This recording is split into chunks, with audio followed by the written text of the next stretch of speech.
Gusts of wind rustled through the ancient oak trees lining the cobblestone street, their bare branches clawing at the leaden sky. The full moon hung low, casting long, distorted shadows that stretched and twisted like phantoms. It was midnight. Two figures stood in the center of an empty courtyard, their faces obscured by the shadows cast by their wide-brimmed hats. They had met in secret, drawn together by an unspoken understanding, two men who chose to speak not with words, but with the language of swords. They circled each other, their gazes locked in a deadly game of cat and mouse. The air crackled with tension, the silence broken only by the distant hoot of an owl. Suddenly, one man lunged, his sword flashing in the moonlight like a silver viper. His opponent parried the blow effortlessly, the sound of steel on steel echoing in the stillness. And so, the dance began, a deadly ballet of flashing steel and thunderous roars. With every move, the fighters grew more intense, their breathing becoming ragged, their eyes burning with a fierce light. But despite the ferocity of their attacks, there was a strange sense of control, a delicate balance between aggression and restraint. It was as if they were not just fighting, but conversing, each move a response to the others, a conversation without words, a dialogue of death. But this was no ordinary duel. This was a silent duel, a test of skill and endurance, a battle of wills where the weapons were swords and the battlefield was an empty courtyard under the cold gaze of the moon.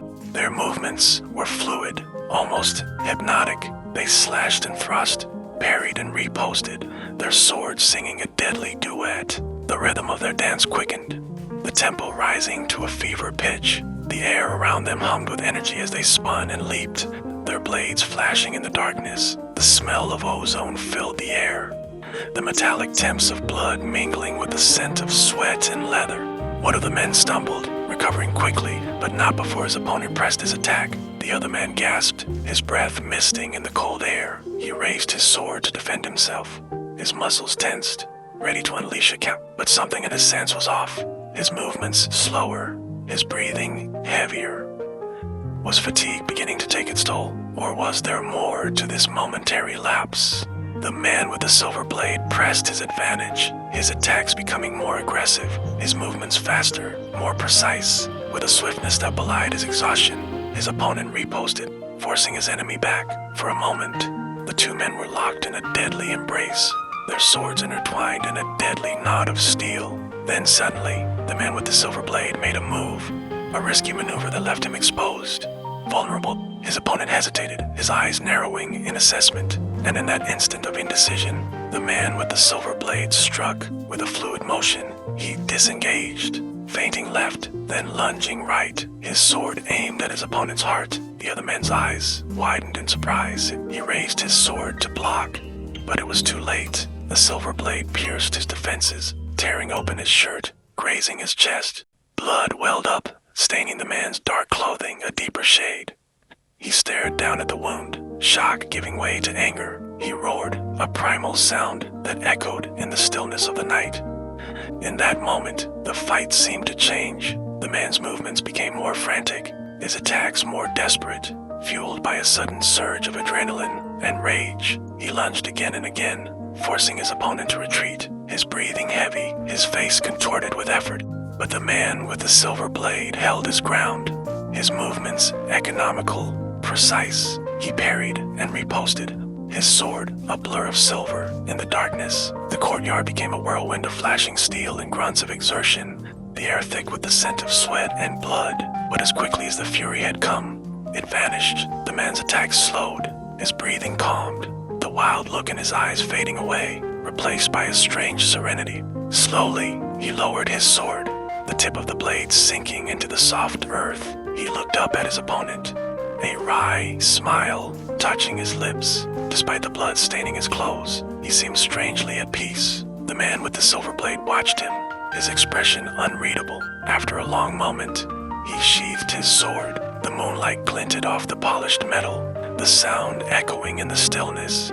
He turned and walked away, his footsteps soft on the cobblestones, disappearing into the shadows. In the moonlight, the lone figure stood still, the blood on his chest a stark reminder of the battle just fought. He closed his eyes, the memory of the clash still fresh in his mind. The rhythm of the duel, the flash of steel, the smell of blood and ozone. It all came rushing back, overwhelming his senses. He could still hear the echo of his own breathing, the sound of his heart pounding in his ears. For a moment, he stood there, lost in the memories of the fight, reliving every move, every parry, every lunge. Then slowly, very slowly, he began to move. He took a step forward, then another, his legs stiff from disuse. The courtyard was empty, silent, and yet he continued to move as if his opponent were still there, as if the fight was still going on. He circled, he lunged, he parried, his movements slow, awkward, rusty, but with each movement, he seemed to find a new sense of purpose, a renewed sense of self. The fight had taken everything from him, his strength, his focus, his will. But now, in the aftermath, he was finding himself again, not as a warrior, but as something more, something stronger. As the first rays of dawn began to paint the sky, he stopped. He stood there, bathed in the soft glow of morning light, his muscles aching, his body bruised, but his spirit soaring. He had fought and lost, yet somehow he felt as if he had won. The fight had stripped him bare, laid his soul open to the world, and in the process, he had found a new sense of freedom, a lightness of being that he had never known before. The courtyard was empty now, the only evidence of the battle, the trampled grass, and the lingering scent of blood. But for the man who stood there, the fight was still fresh in his mind, the memory of it a source of strength, a reminder of his own mortality, but also of his own resilience.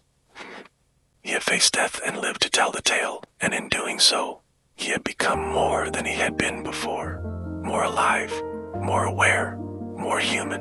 As the sun rose higher in the sky, he turned and walked away, leaving the courtyard behind him, stepping into the new day with a newfound sense of purpose, a warrior reborn. And so the silent duel ended not with a clash of swords or a victor's cry, but with the quiet dignity of two men who had given their all in the face of death, who had danced with danger and emerged, changed forever by their encounter.